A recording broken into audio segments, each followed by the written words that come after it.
दोस्तों अस्सलाम वालेकुम और आदाब। Urdu news and media network में आपका इस्तकबाल है।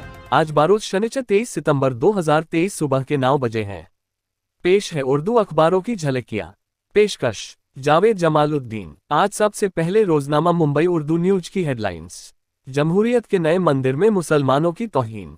भारतीय जनता पार्टी के मेंबर ने दानिश अली को निशाना बनाया। सुप्रीम कोर्ट ने मथुरा शाही मस्जिद ईदगाह कॉम्प्लेक्स के शियासी सुरवे की अर्जी मुस्तरद की। डीजी बजाने और नाच गाने का ताल्लुक इस्लाम से नहीं, मोइन मियां। इदारती सहाफ़ा। खास मजमून डबल डेकर बस बंद। इदारिया कंवर दानिश अली का कर्ब। रोजनामा उर्दू टाइम्स ने भी लोकसभा में भारतीय जनता पार्टी मेंबर की गाली गलौच को बड़ी खबर बनाया है। यूपी हुकूमत के मंसूबे को लगा झटका। जुलूस ईद मिलादनी तहजीब और शाह-ई-ज़ेगी बरकरार रखी जाए। इसराइल बैतुल मुक़द्दस के नीचे सुरंगें खोद रहा है। किबला अव्वल का वजूद खतरे में है, महमूद अब्बास। इदारती सहाफ़ा। आजकल कॉलम ख्याल असर की तहरीर। खास मजमून फारूक अंसारी। क्या बीजेपी ख्वेतीन रिजर्वेशन का फ़ायदा इलेक्शन में उठा सकेगी?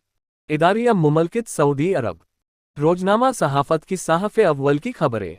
हिंदू फारिक की अर्जी सुप्रीम कोर्ट से खारिज। मथुरा शाही ईदगाह मस्जिद में साइंसी सुरवे नहीं होगा। मीर वाइज ने 4 साल बाद जामा मस्जिद में खुतबा दिया। महाराष्ट्र में अगले 4 दिन तक मूसलाधार बारिश का इम्कान। इदारती साहफ़े इदारिया खवातीन बिल पर पार्लियामेंट की मोहर। रोजनामा इनकलाब ने भी बीजेपी मेंबर की गाली को बड़ी खबर बनाया है। उधर स्टेलिन के खिलाफ केस में सुप्रीम कोर्ट का नोटिस। शाहिद लतीफ का मज़मून। तेजी से बदलती हुई दुनिया को सारा देख। इदारिया ट्रॉट की घटती मकबूलियत और बिगड़ता मिजाज। ये थी उर्दू अखबारात की झालकियां, फिर मुलाकात होगी।